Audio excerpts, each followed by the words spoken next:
good evening to the KOR universe. We have another episode about the 2021 KOR election. Last time, our last video, we talked about the election of the Supreme Council that happened 20 years ago. That is now part of the history, and it showed how an election can go wrong and how we were able to prevail. This time around, we will talk about the election that is brand new. It is an election that we've never seen before. It is an election that is much awaited. It is an election that is really well thought of. Again, we invited some of the members of the. Again, we invited members of the tribunal to join us in deciphering issues about this election and maybe help us understand the intricacies of this election. And we are still hoping that they will join us. Hopefully, this will lead to enlightened electorate for the election of the Supreme Council for the Rizalian year 2021-2023. So this election is going to be held in September 2021. It's going to be virtual. We will be having special about this election in a series of episodes. We also invited some of the nominees and also legal minds members of the Knights of Rizal to be able to understand the documentation that came out about this election. So, welcome to the 2021 election special of the Musings of the Knights of Rizal. This is episode 1, Election Turnover Events, how we ended up here in this situation. In 2018, the new sets of Supreme Council officers came in. All the 9 Supreme Council members, including the overseas representative, had their oath taking led by Defense Secretary Delphin Lorenzana at the Camp Aguinaldo in June of 2018.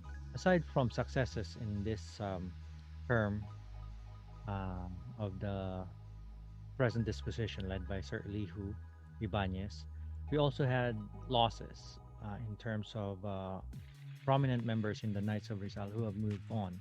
I apologize if I could not name all of them. If I do that, it'll take us longer time, and I don't think it is feasible. Of course, these names are available at the International Headquarters Facebook account. We have lost in that term Sir Rogelio Kiambao, who is past Supreme Commander. Sir Lamberto Nangfil, who is also a past Supreme Commander. A very active Supreme Council member, Sir Choi Arnaldo. A very influential member in Europe, Sir Leo Mojica. And the former executive director of the Knights of Rizal, who we lost in May 2020. May they rest their souls. And, we offer our condolences to the family of the bereaved. The much bigger issue in 2018-2020, this dispensation, is the quarantine in the Philippines brought about by the COVID-19 pandemic. It affected everybody, including also the Knights of Rizal. The Knights of Rizal at some point had to limit its hours because of the quarantine precautions, and even had to close its doors for a brief period because of the quarantine precautions. The Supreme Council thought that they can pursue the traditional Supreme Council elections. They were getting ready and getting all their hopes high for a change of disposition of the Supreme Council. So on September 12, 2019, the Supreme Commander came up with a memorandum about this. And basically,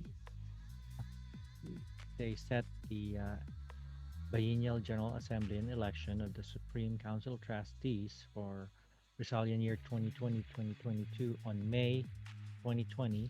And everything was to the schedule with the hope that everything will work out.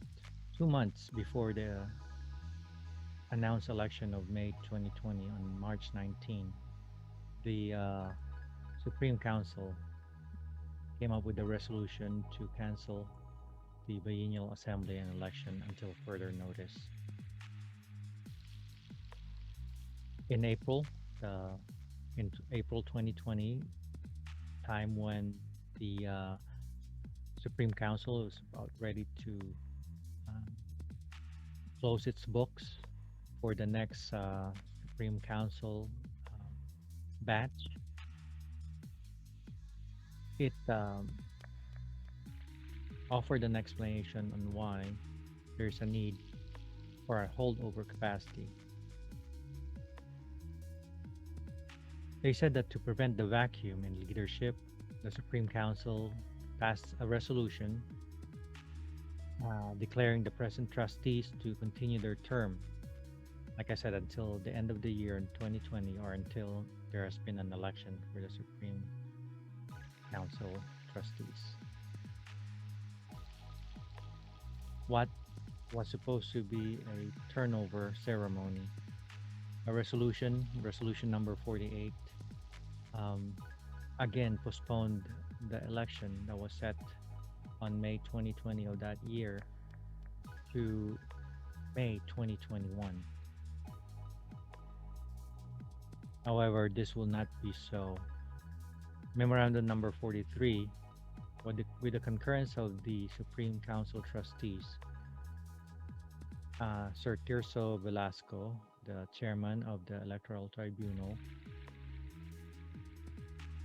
opted that the Knights of Rizal Supreme Council election be moved 4 months after the set May 2021 Supreme Council election. It was moved to September 19, 2021. This time around, they will be having a registration fee of 1,500 Philippine pesos for local knights who will be voting, $60, 60 US dollars for foreign based Knights of Rizal who would be voting. Now, with all these changes, the documentation followed. Again, in 2018, we had amended bylaws that gave provisions for the elections. The election that was supposed to be held in 2020, May of 2020, the election tribunal came out with rules and regulations for that election that we know was postponed. The election in September, the electoral tribunal came out with a supplemental rules and regulations, supplementing the original rules and regulations.